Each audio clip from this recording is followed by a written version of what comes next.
El modelo teórico susceptible de abrazar todo lo demás.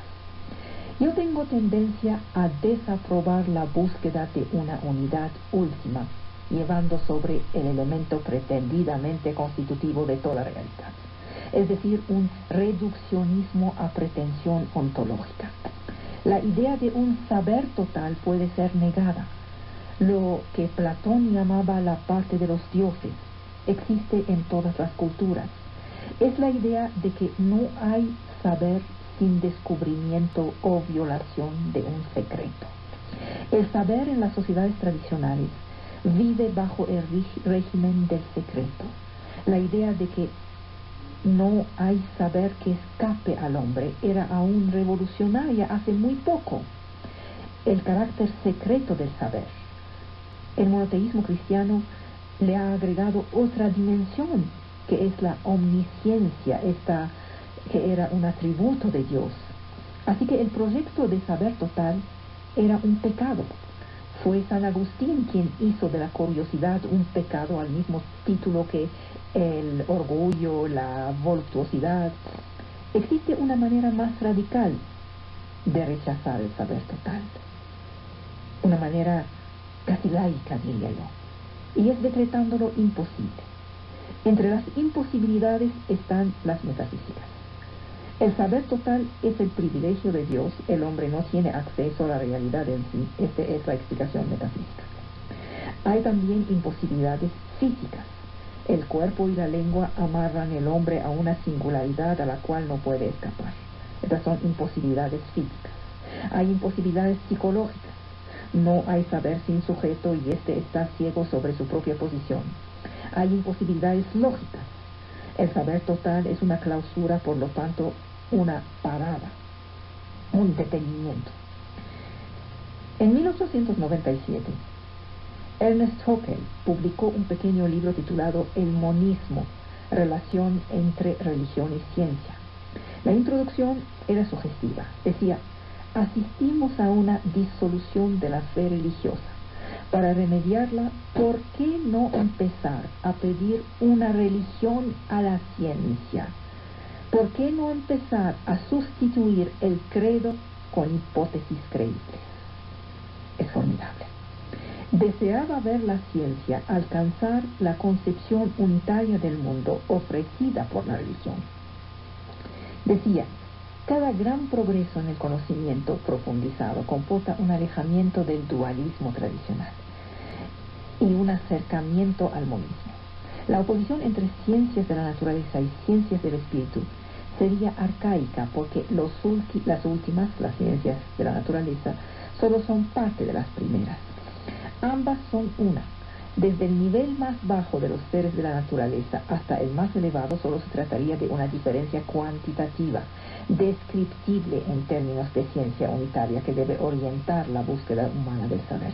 Todo resulta de combinaciones diferentes de una sola y misma materia fundamental, de manera que la esencia religiosa de la ciencia puede aparecer ahí.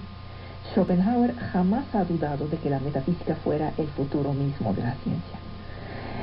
Se está extrapolando del saber certificado a las especulaciones inverificables. Se está confundiendo un método analítico con la afirmación dogmática de la unidad de la naturaleza. Se está reduciendo la complejidad de lo real a la expresión de una de sus componentes, pretendidamente el componente último. En lo real, algo sigue e insiste. El conocimiento científico y los movimientos de la historia hacen vivir una idea. Salvo Hegel, todos los filósofos han creído que el conocimiento debía detenerse en las puertas de lo infinito. Nadie había previsto que el infinito se volvería un objeto de cálculo y que habría una ciencia positiva del universo. Algo quedaba de la antigua prohibición: no irás más lejos. Kant y el positivismo estaban de acuerdo sobre un punto esencial. Los límites del conocimiento son los de la experiencia posible, como si esos límites estuvieran definidos una vez por todas. Se rechazaba la idea de un conocimiento de la totalidad por metafísica. Esto era el insulto mayor. Pero el argumento puede ser volteado. El inventario de las formas de vida, de los genes en biología, de las partículas en física, el esfuerzo para encontrar leyes fundamentales, teorías que contienen teorías, nos recuerda que las ciencias tienen que ver con la totalidad más allá de su análisis necesario. Se trata de un horizonte que puede ser empujado y identificar la totalidad a un sistema cerrado, un sistema estático. Es una caricatura. El concepto de totalidad es griego, es el primer vector de la universalidad. El teorema de Tales es verdadero para todos los triángulos y todos los espíritus que lo conocen. Se puede comprender la mundialización del mercado, de la técnica, de la cultura, así como la expansión sobre la tierra y en el seno de la humanidad de este universal. Los actuales movimientos de ruptura constituyen un proceso y su reverso. Muchos creyentes creen que estaban ya en la totalidad divina. No hablo solo de los cristianos. Platón en la antigüedad creía en la autonomía del mundo de las ideas. Averroes en el siglo XII creía en algo que él llamaba el intelectual colectivo. No hablan de explosión primordial, preliminar, más bien hablan de permanencia. Para ellos los pensamientos serían lo que podríamos llamar un objeto quimera. Estoy utilizando el vocabulario de Einstein. Existe, es tan real como esta mesa y sin embargo no es asible. Ahora, yo no comparto esta fe, usted lo sabe. Tengo la característica, para algunos es una enfermedad, de no compartir ninguna fe. El pensamiento es un producto de la evolución biológica. Aún no sabemos cómo, a partir de qué momento, por cuáles razones, lo biológico se transforma en el espíritu y sus productos, que son los pensamientos. Eso que digo es sumamente vago. La vaguedad se debe a la ignorancia. Aún no sabemos. Quizá algún día las neurociencias lograrán decirnos algo más claro, más preciso. Pero no quiero suplir mi ignorancia con una explicación mítica. Acabo de traer conmigo un ensayo formidable de Barbara Ehrenreich, que se titula El sacro de la guerra. La pregunta que se hace es: ¿por qué los hombres se hacen la guerra? ¿Por qué este deseo de matar que agarran los pueblos, los más bárbaros como los más civilizados? ¿De dónde viene esta pulsión arcaica primaria anterior a la racionalización, anterior a la lógica? La autora hace un gran viaje en el universo de la violencia guerrera desde la prehistoria, cuando el hombre no era aún predador sino presa. Luego aprendió el hombre a voltear los roles, pero guardó de este temor original una memoria. Dice: hacemos la guerra porque esta memoria está arraigada en una experiencia primordial, la de la presa que hemos sido. La historia de la guerra sería la historia de la transformación del ser humano, del estatuto de víctima al estatuto de predador. La presa humana perseguida se ha vuelto perseguidora, cazadora. Pero algo quedó. Y todos siguieron: griegos, aztecas, Biblia, Polinesia, Japón imperial, indios de América. El cristianismo ha condenado la efusión de sangre y volteado los valores de la antigua élite guerrera a provecho de los vencidos y de los oprimidos. Y no funcionó. Volvió a instalarse la vieja alianza de los militares y de lo religioso. Si la observamos bien, la guerra pide prestados a las grandes confesiones sus rituales, define un espacio sagrado por oposición a la vida cotidiana profana, eleva los que la conducen a rango de semidioses, salidos de la mediocridad ordinaria. Quiero decir con esto, y no es ni pesimismo ni nada, es simple conocimiento de la historia. La guerra, agredir, matar, es parte de la naturaleza y de la civilización. Esto es el matar banal en la guerra banal, Héctor. Pero existe una excepcionalidad, y es cuando decido, por elaboración ideológica, borrar de la humanidad todo un grupo humano, quitándole el carácter de humano. Este grupo no es mi adversario. No estoy en guerra contra él. No busco quitarle su territorio. No. Simplemente decidí perseguirlo y matarlo con sus débiles, con sus hijos, con los que no pueden lógicamente ser mis adversarios, porque decidí considerar a todo el grupo como no digno, indigno de pertenecer al género humano. No son humanos, son bichos, y los voy a exterminar como bichos. Este es el crimen contra la humanidad, que es muy diferente de nuestra agresividad banal como género que guarda la memoria de su barbarie inicial. Dos proyectos. Uno, el proyecto de la Ilustración. Dos, el proyecto del romanticismo alemán. Se enfrentaron a lo largo de 2 siglos y hoy parece que el segundo, el proyecto del romanticismo alemán, le está ganando al primero con el desmoronamiento de los Estados-naciones, a la vez que del primer proyecto se ha transformado y ha tomado los rasgos de una mundialización indefinida. Bien, pero hemos agregado, y creo que no fuimos muy claros, hemos agregado que no había razón alguna para dejar la pertenencia en manos de los fanáticos. Usted conoce la broma de que la religión es un asunto demasiado serio para que lo dejemos en manos de los religiosos. De la misma manera, la pertenencia es un asunto demasiado serio como para dejarlo en manos de los cerrados.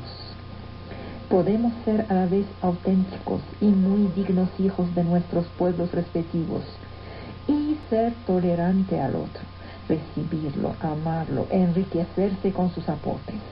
Nadie debe permitirse pedirnos de abandonar lo nuestro. Este nuestro es riqueza para la humanidad entera, no solo para nosotros. Pero el asunto es no utilizar lo nuestro para rechazar la humanidad, los demás, para justificar nuestra violencia hacia ellos en el nombre de nuestra autenticidad. Que si hay entre los judíos gente cerrada, fundamentalista, que rechaza a los demás, particularmente desprecia a los árabes y los maltrata, pero por supuesto, ningún grupo humano está protegido de estas derivas. Por eso tenemos que ser muy vigilantes. Hay árabes con tendencias fascistas, hay judíos con tendencias fascistas, hay zapotecos con tendencias fascistas. ¿Se acuerda pasado aquel incidente que recogieron los periódicos cuando el enviado de derechos humanos fue maltratado por, no sé si fueron sociles o no sé qué, porque no sabía hablar social? Eso es fascismo. Ahora, una cosa queda clara: a más cerrazón de una comunidad, más tendencia a la intolerancia, a rechazo del otro.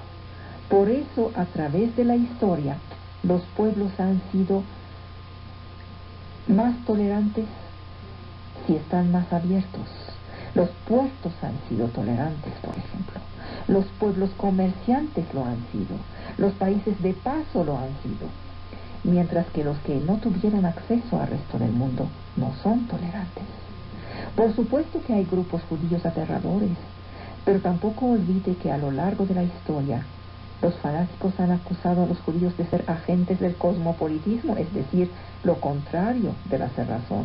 Eso es la mundialización, es decir, lo contrario de todo lo que es fanatismo. Hay judíos que son mis adversarios y otros que son mis amigos, pero lo que debe quedar muy claro es que jamás los enfrentaré por ser judío. Eso sería el crimen contra la humanidad. Los enfrentaré por razones políticas, por desacuerdos, porque me quitan un pedazo de tierra de mi país original, por lo que sea, mas no por ser lo que son. Dije que hay integristas en todos los grupos humanos, Pero el hecho de que haya integristas católicos jamás me permitiría decir que el catolicismo es intolerante y todo lo demás. Hay cristianos, sean católicos, ortodoxos o protestantes, que son integristas y violentos, pero no me permite decir que el cristianismo es un integrismo intolerante. Hay integristas musulmanes que en este momento están asesinando a sus coterráneos en Argelia y en Afganistán. Y sin embargo hay en el Islam figuras luminosas, tolerantes, humanas y santas que son un orgullo no solo para los suyos, sino para todos los hombres. Me está comprendiendo, ¿verdad? Ejemplo, todos sabemos que hay compatriotas nuestros que son corruptos, pero ¿con qué derecho vamos a decir que los mexicanos son esto y aquello? No hay derecho, ¿verdad? Una cosa es la necesaria generalización para salir de las anécdotas y poder enunciar una característica y una ley. Otra cosa es juzgar a una religión, una comunidad, una nación por los vicios de algunos de sus miembros.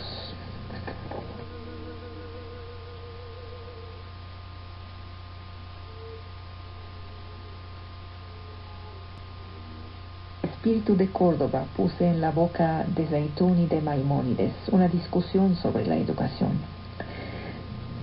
Su fondo es la gran dicotomía entre dos formas de ver el mundo. La que piensa que el hombre es perfectible, estoy hablando del género, no del individuo.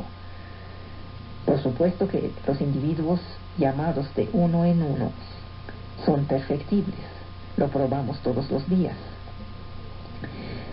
Esta primera idea dice que educando afinamos, por ahí mejoramos el género. Esta es la perspectiva judía que hace de rabino, que no es ningún sacerdote en el sentido sacramental, sino un hombre de estudio, el que sabe. Hace de rabino el guía de la comunidad. Si tomáramos esta visión de las cosas y la aplicáramos al ámbito laico, a más doctorados, más sabiduría. La otra visión de las cosas, más realista, más desencantada, más madura, sabe que la sabiduría y el conocimiento no se casan necesariamente, porque pertenecen a ámbitos diferentes. Se puede ser a la vez erudito y pillo, muy doctor y muy malvado. La educación hace mucho. La educación, sin embargo, no es ninguna garantía. Su papel no es curar nuestra humanidad. Ya no somos los optimistas beatos que han inventado la noción del progreso en el siglo XVIII. Las heridas que este siglo nuestro ha dibujado en el rostro de la humanidad han destruido nuestra inocencia. Sabemos que el conocimiento no es redentor y que el matiz entre ser culto y ser educado tampoco lleva ni lejos ni hondo. ¿Preguntas que falló? No falló nada, niña. Lo que hicieron cualquier otro pueblo lo podemos hacer. Somos nosotros humanos capaces de eso, de la banalidad del mal como de la banalidad del bien. Pueblos cultos o ignorantes, alemanes o hutus. Hace poco leí el testimonio de unas viejas sobrevivientes de un campo de concentración alemán de la Segunda Guerra Mundial. Eran músicas antes de ser detenidas. Contaban cómo sus carceleros las ponían a tocar el violín, una orquesta de 12 detenidas acompañando de sus violines los que iban hacia las cámaras de gas. El matrimonio de la barbarie y de la música, una cohabitación inimaginable entre Mozart y el crimen.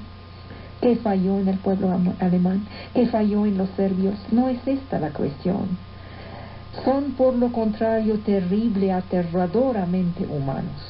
Hay momentos dinámicos, coincidencias que hacen surgir en los hombres lo peor de ellos. ¿Cuáles son estas dinámicas? El nacionalismo es uno. La ideología de la pertenencia exclusiva es una. Lo nuestro, nosotros, etc. Los momentos que promueven la revancha. Cuando un pueblo empieza a vivir estas dinámicas, cuidado. Todo se vuelve posible. Cuando se promueve el odio, cuando se machacan las heridas, cuando se va en busca de un responsable, un chivo expiatorio, cuidado. Entonces, sin ninguna cultura, ninguna erudición, educación, ciencia, títulos, filosofía, ninguna sirven. Vuelve el matrimonio entre el violín y el crimen. Que si la educación puede hacer bello al ser humano, no es su papel. ¿Cuál es su papel? Permitir al que ya es proyecto de bello no marchitarse y salir a la luz. Salvar el Mozart que hay en la calle Benito Juárez de San Pedro Mártir, y que sin la educación sería albañil o mecánico chafa en el mejor de los casos. Entonces la belleza es herencia y sociedad, biología e historia, predisposición y disposición. Y porque los humanos llegan a ser tan terriblemente feos a pesar de los milenios de pulimiento y de la educación y de la música, porque repito lo que dije 1.000.000 de veces, y que fue la respuesta que me dio Georges Charpak a esta misma pregunta, porque todo lleva a pensar que el nivel de evolución del cerebro impide la evolución del cerebro. Somos esos seres inacabados, capaces de escribir el Cantar de los Cantares y el Mein Kampf. Hölderlin y Hitler pertenecen a la misma nación, De Gaulle y Eichmann al mismo continente y al mismo periodo histórico. Wittgenstein y Hitler estaban en el mismo salón de clase. ¿Qué hacer? Vigilar las dinámicas. La vigilancia es un deber ético, tener los ojos, oídos y todos los poros abiertos para darse cuenta de inmediato cuando empiezan a engranarse las dinámicas del odio, de la revancha, del resentimiento, de la exclusión. Por eso el interés por la cosa pública, eso que se llama política. No porque la política y los políticos sean agradables, no lo son, sino porque debemos, como hombres que han apostado sobre el bien, vigilar las fronteras del mundo donde vivimos.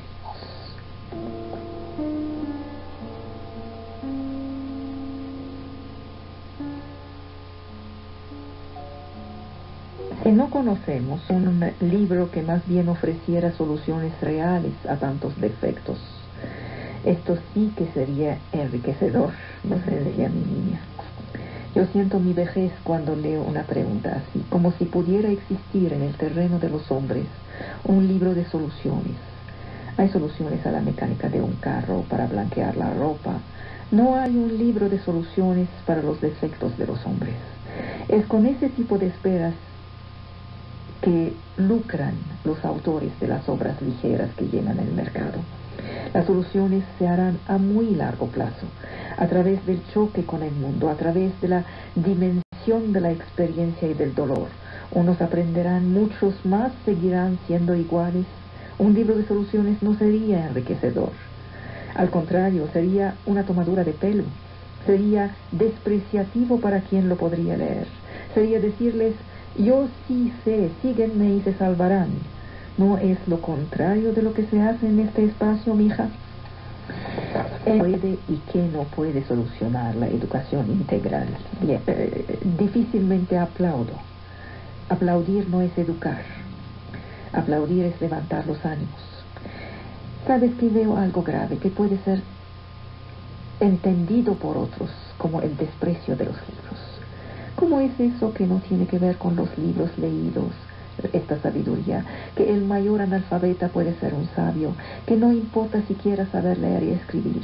Les había hablado de la relación de Maquiavelo con los libros. Dice Maquiavelo, le estoy citando: al anochecer vuelvo a la casa, penetro en mi estudio, quito mi ropa del día llena de lodo en la entrada y pongo mis ropajes de la corte. Luego, vestido decentemente, penetro en las cortes antiguas de los hombres antiguos. Ahí, recibido amablemente por ellos, me alimento de esta comida que es mía y para la cual he nacido. No me avergüenzo de hablar con ellos y de pedirles las razones de sus acciones. Ellos humildemente me responden: no siento tedio alguno, olvido mi pena, no temo la pobreza ni la muerte. Para leer, Maquiavelo viste su ropa de fiesta, recibe y no recibe a cualquiera. La lectura es una pasión ceremoniosa, un protocolo íntimo, un encuentro laico, porque los libros destronan al libro mayúsculo, es decir, al libro santo. Pero es también la lectura una manifestación sagrada, es decir, distinta de la vida profana, sustraída del cúmulo de las informaciones cotidianas, irreductibles al mundo y a su agitación. Las personalidades que el lector recibe con cortesía, con escrúpulo, con timidez, no son sus contemporáneos, no son los espejos de su propio tiempo. Deben tratarse de usted. No habitan ninguna región determinada del tiempo. Se liberan del pasado al cual pertenecen sin dejarse capturar por los presentes de sus lectores. No son cuates, no se les puede tutear, ni son los vestigios de una época pasada. No son alter ego. Esta trascendencia da su sentido y su precio a la lectura. En la base del coloquio de Maquiavelo con los grandes muertos hay la apuesta de que los textos antiguos tendrán siempre algo que enseñarme. No está opuesta a la vida, no está al margen de la vida. Leer es mejor comprender la vida y la muerte. A la vez, los grandes libros nos administran una lección de belleza. En ellos hay la belleza de las obras, la herencia y la nobleza del mundo. Hay libros cuya otredad lastima, porque sacude las certidumbres, disloca las convicciones, obliga a penosos cuestionamientos. Hay obras raras que nos liberan de nosotros mismos. Hay obras que se disputan con nosotros y nos cambian. Decía Virginia Woolf que leer es como abrir su puerta a una horda de rebeldes. En los momentos pasados con un libro amado, descansamos de nosotros mismos. Ya no defendemos nuestra imagen. La conversación es sin cálculo. El ego ya no pervierte la amistad. Ningún pensamiento preocupado lastima la amistad. ¿Qué han pensado de nosotros? ¿Qué dijimos con o sin tacto? ¿Acaso les hemos gustado? Estas agitaciones expiran en la frontera de la lectura. Proust, que no creía ni en la amistad ni en la conversación, celebra el coloquio silencioso de la lectura. Y Hannah Arendt define la persona culta como alguien que sabe escoger su compañía entre los hombres, las cosas, los pensamientos, en el presente como en el pasado. Estamos obligados a vivir con los libros, niña, pero la vida es demasiado corta para vivir con algo más que los libros más grandes. Intensa es la relación con los hombres del pasado. Entre nosotros está la distancia, y esta distancia es deseable. Hegel decía que lo que es deseable es inversamente proporcional a la proximidad en la cual se encuentra. Cuando decimos no bastan los libros, tenemos razón, pero cuidado. La política de lo real actual, en lugar de otorgarnos nuevos amigos, da un golpe fatal a la cultura de la amistad con los libros. Con ella, con esta política, dejamos la memoria por la celebración y la loa del momento que decidimos llamar vida. En la Universidad Americana, y cada vez más en nuestro ambiente propio, lo que se llamó lo politically correct promueve el libro de Sierra Leona en contra de la República de Platón y la sabiduría del chamán indio en lugar de Aristóteles y la frasecita de la señora del 4B en contra de los aforismos de Séneca. Cuidado. La literatura y la sabiduría se han vuelto un orden político para devolver la palabra supuestamente a los sin voz. Esta idea está animada de las mejores intenciones.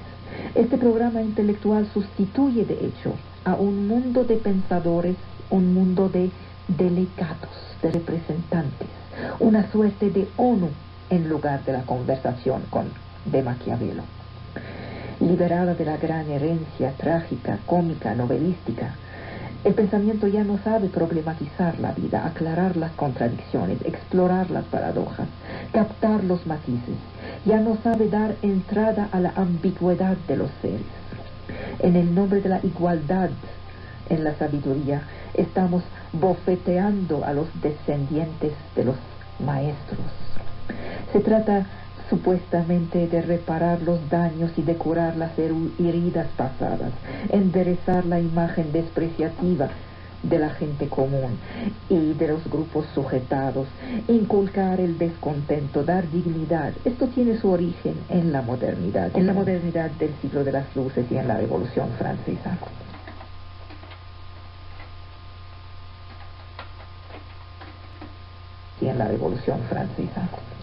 La modernidad sustituye el principio de libre examen al argumento de autoridad. Eso está muy bien, pero la autoridad del arte es otra cosa.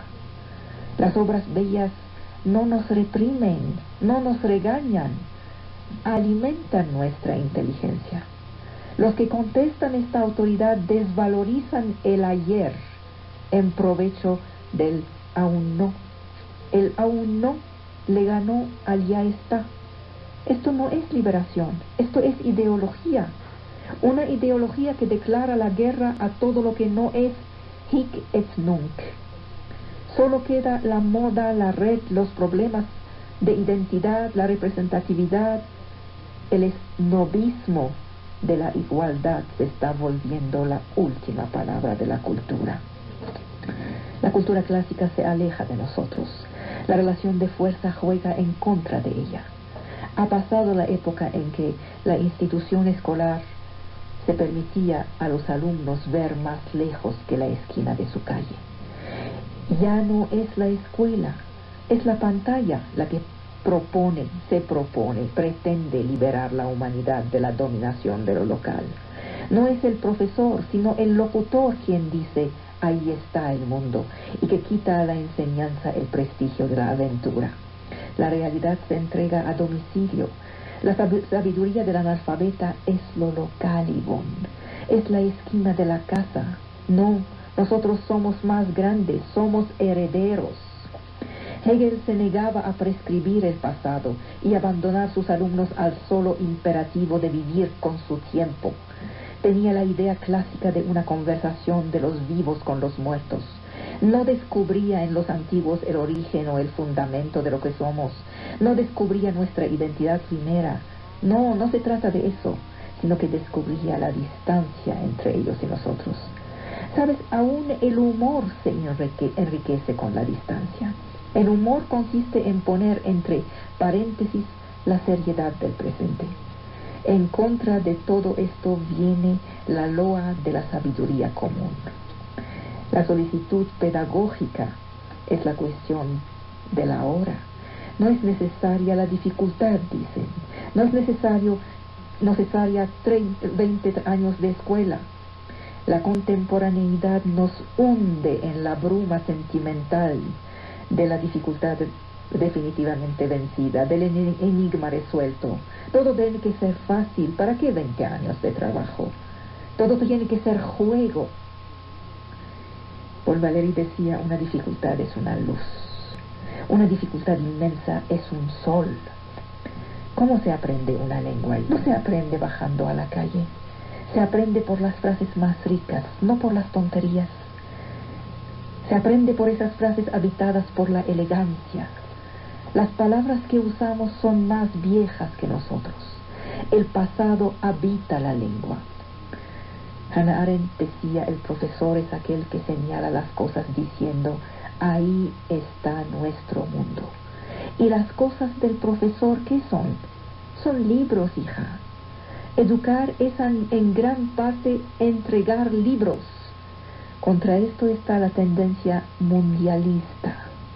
Vamos a saber el mundo y el mundo es más que los libros. ¿No es cierto?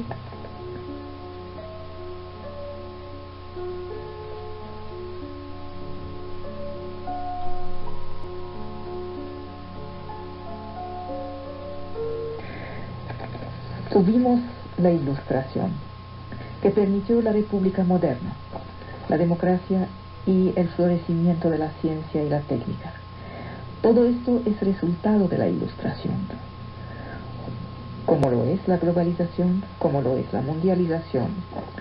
Pero, aun si la técnica nos hace acceder a todo de inmediato, no podemos todavía ser herederos planetarios. El hombre no está hecho para tragar lo infinito. Estas ideas, repito, nacieron de la Ilustración. La Ilustración rechazó la herencia, en su lugar instituyó la pura humanidad. Y vuelvo a repetir una cita de Hannah Arendt. Hannah Arendt evocaba la inquietante irrealidad de la pura humanidad. Hijo de la Revolución Francesa, Saint-Just decía: proyectamos hacer del hombre lo que queremos que sea. Es aterrador.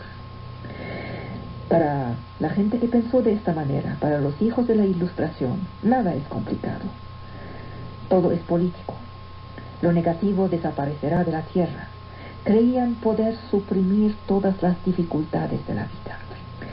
Hoy, el pensamiento político es el teatro de una gran querella entre los liberales que ponen la anterioridad del yo sobre los fines que se asigna el yo, es decir, soy humano ante todo, y los comunitarios que afirman que el yo está enclavado en unas prácticas sociales preexistentes.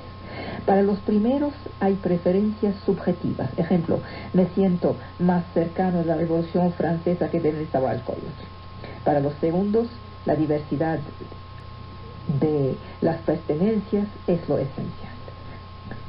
A esos pertenecen los llamados multiculturalistas.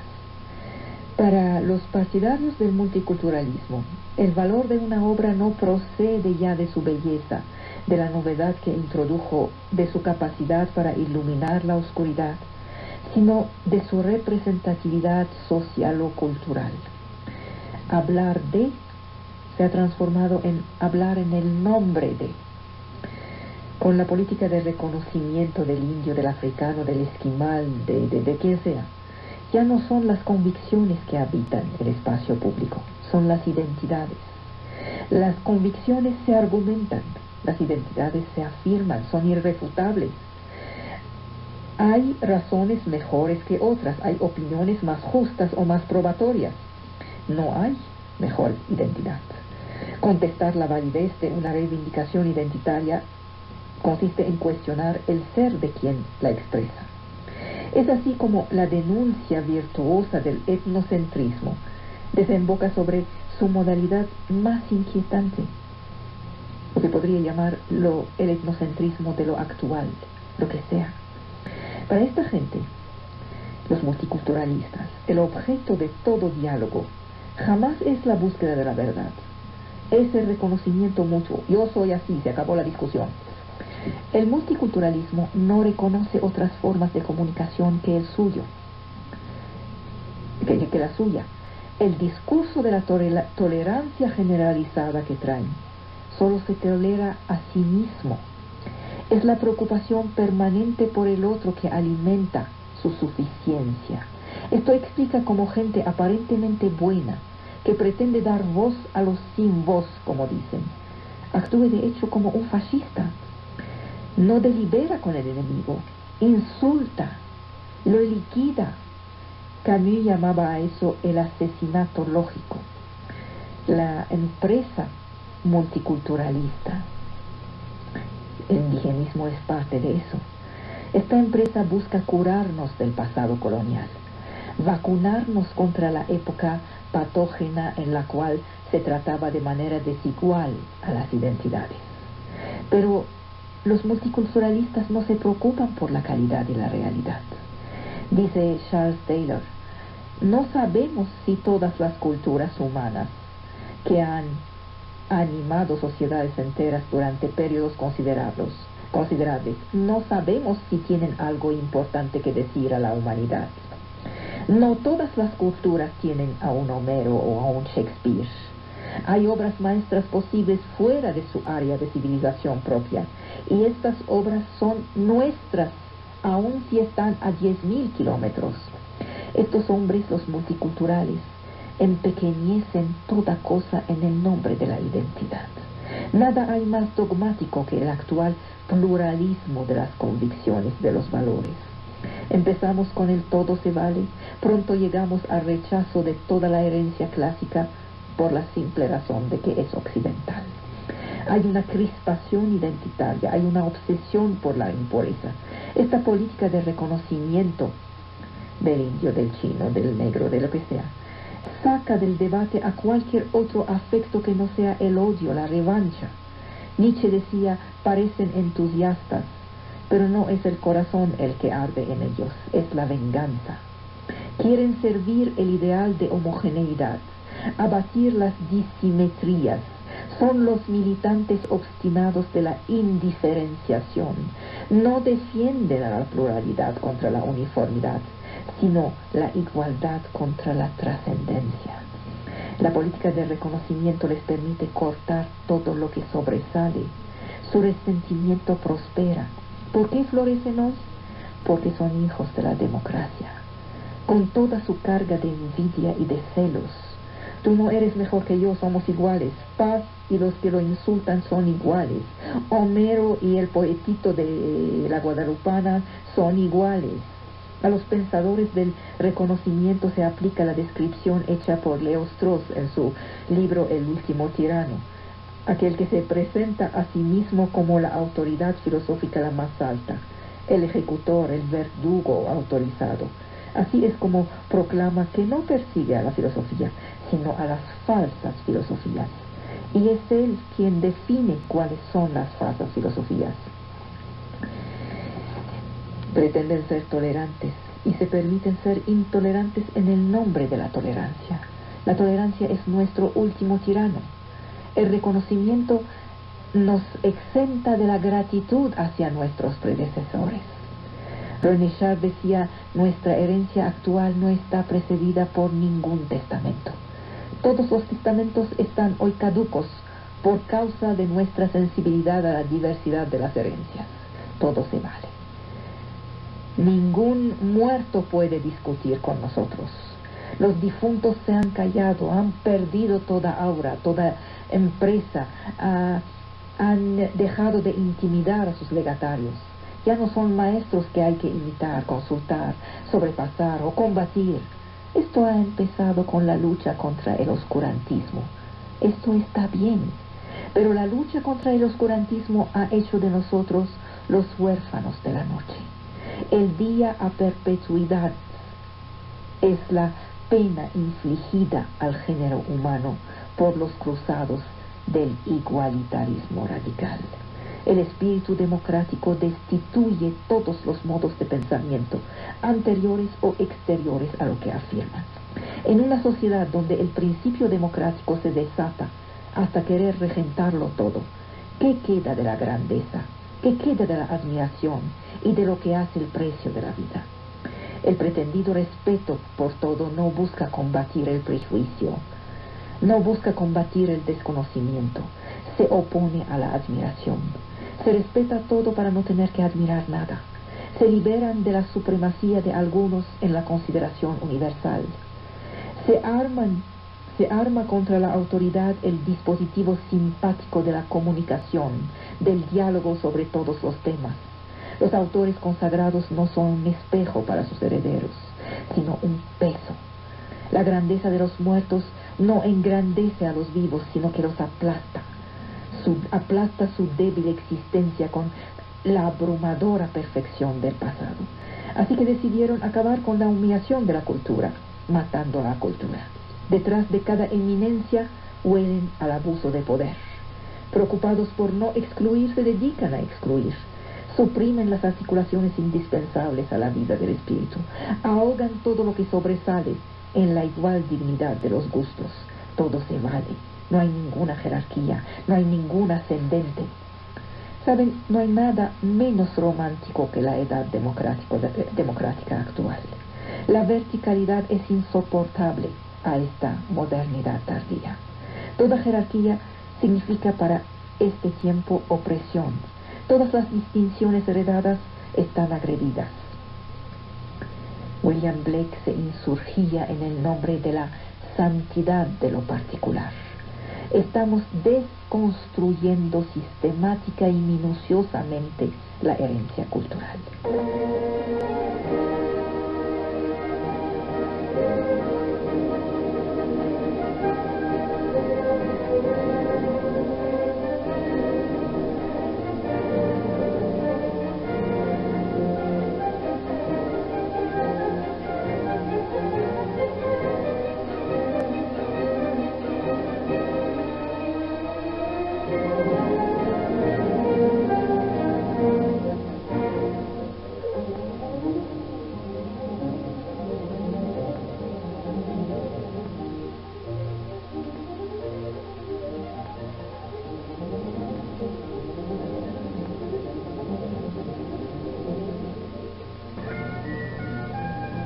Juan Sebastián Bach.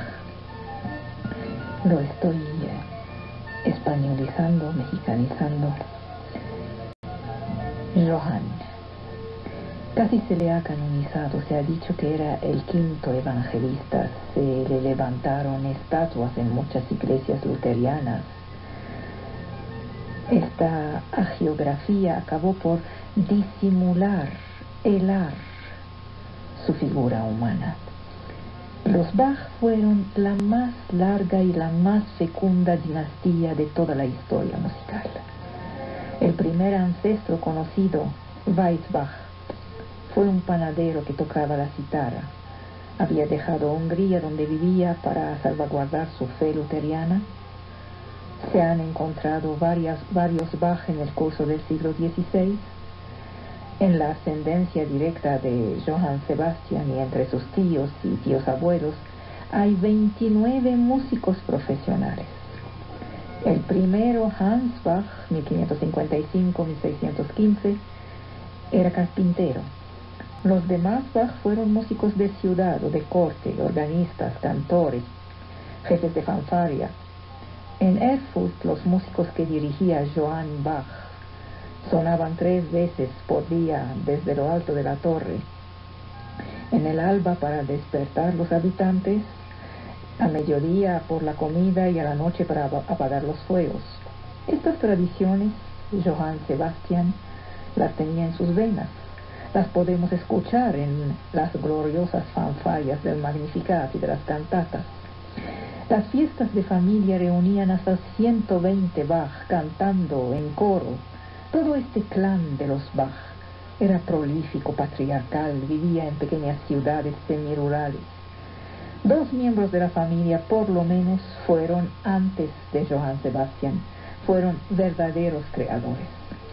Johann Christoph, 1642-1703, y su hermano Johann Michael, 1648-1694. Después de Johann Sebastian, el linaje de los Bach contó con 37 organistas, clavecinistas, cantores, compositores, entre los cuales 4 hijos del maestro. Johann Sebastian nació en 1685 en Eisenach. Su padre era músico de ciudad, buen violinista. Johann Sebastian empezó a estudiar el violín, el órgano, cantaba también. A menos de los 10 años ya era huérfano de padre y de madre. Fue recogido por su hermano mayor, Johann Christoph. Aprendió con él durante 5 años los primeros elementos de la composición y el clavecín. En la escuela estudiaba latín, le gustaba la teología luteriana, cantaba en el coro. A los 15 años entró en la escuela San Michael de Lüneburg, en Alemania del Norte. Ahí se enseñaba a los niños pobres, a condición de que fueran buenos en música y que pudieran cantar en la iglesia. Johann Sebastian mudó de voz a esta edad, así que lo utilizaron en el órgano y el violín, y seguía estudiando latín y griego y francés también.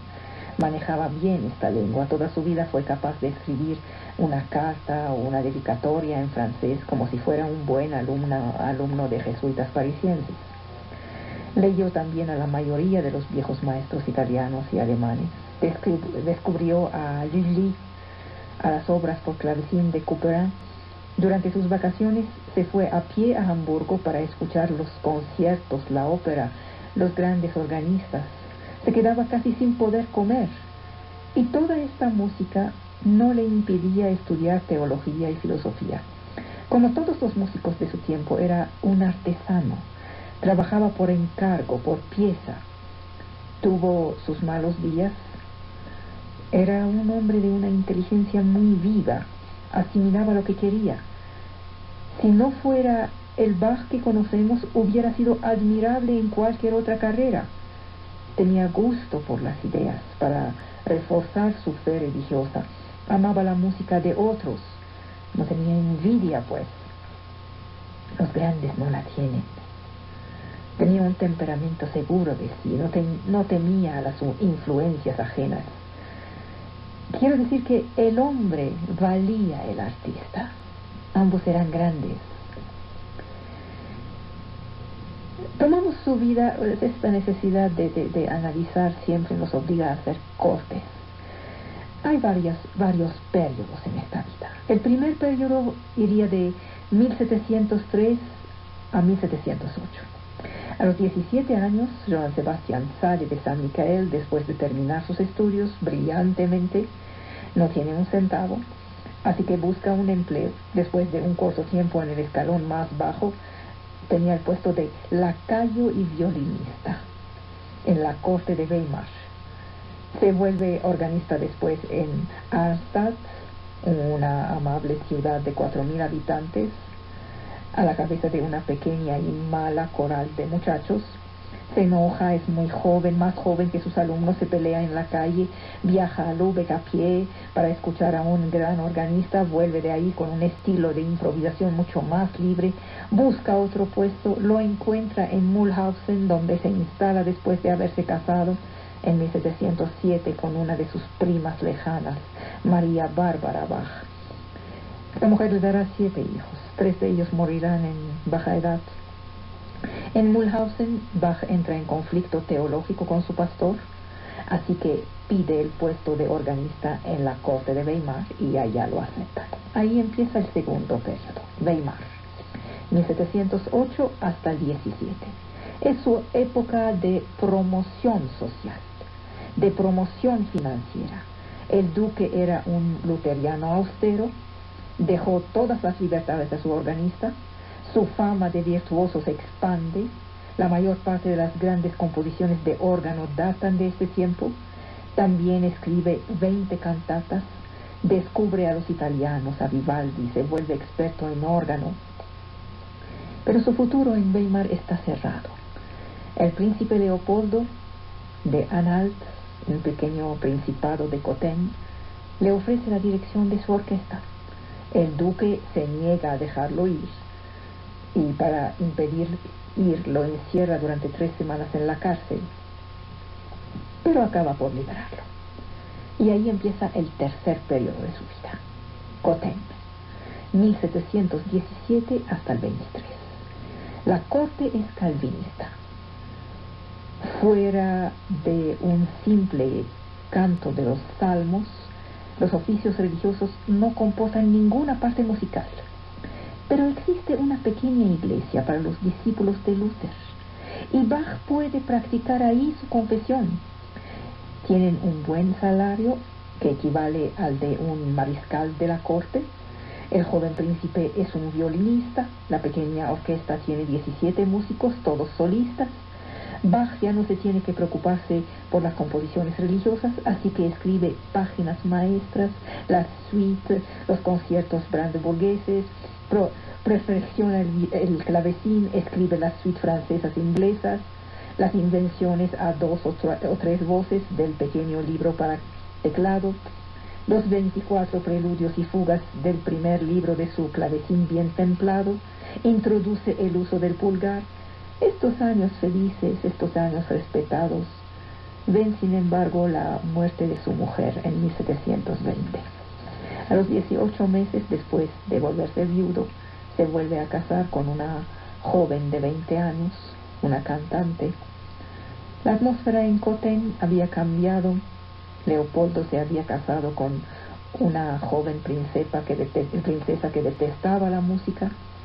Bach quisiera escribir las grandes obras religiosas que habían madurado adentro de él.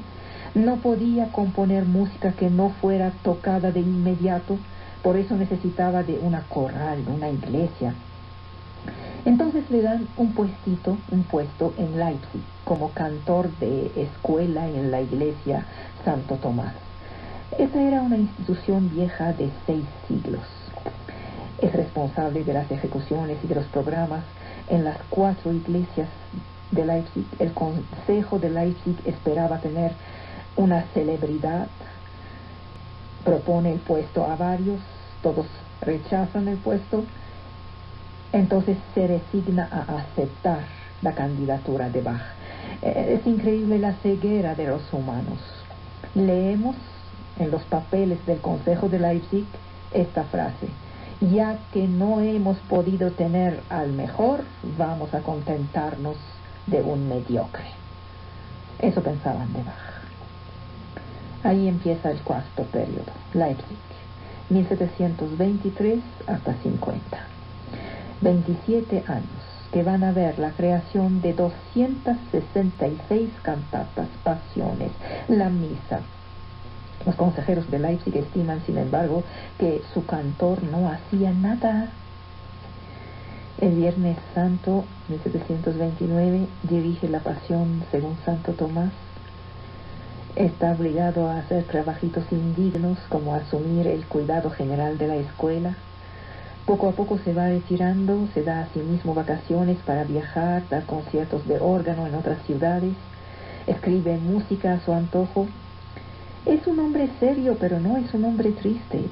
Ama comer, beber vino, ama también mucho la ópera italiana, tiene un carácter difícil, pero fue feliz en sus 2 matrimonios. Su segunda mujer, Ana Magdalena, le da 13 hijos, 6 solamente sobreviven. Bach crece, florece en esta casa llena de hijos, de familia, preside las grandes asambleas de parientes. Era un gran lector de teología luterana, pero su horizonte religioso era abierto, no era un hombre cerrado. Se elevaba por encima de las sectas y de los dogmas. Una de sus más bellas obras, la misa en sí, es una misa católica. Él mismo la llamó así. La dedicó a un soberano católico, el elector de Sajonia, el rey de Polonia. Una de sus últimas alegrías fue la recepción calurosa que le hizo en Potsdam Federico II en 1747. 18 meses después, Bach había perdido casi enteramente la vista y el Consejo de Leipzig pone su puesto a concurso por el caso en que el titular muriera. Qué finura, ¿no? Un cirujano inglés lo opera 2 veces sin éxito de los ojos, pero con las operaciones logra arruinar definitivamente su salud. Cerca del fin, en su cama, se pone a dictar una coral de órgano: Señor, ahí estoy ante tu trono. Y muere el 28 de julio de 1750, después de un ataque de apoplejía. Después de medio siglo de trabajo, no dejaba a su viuda ni con qué vivir.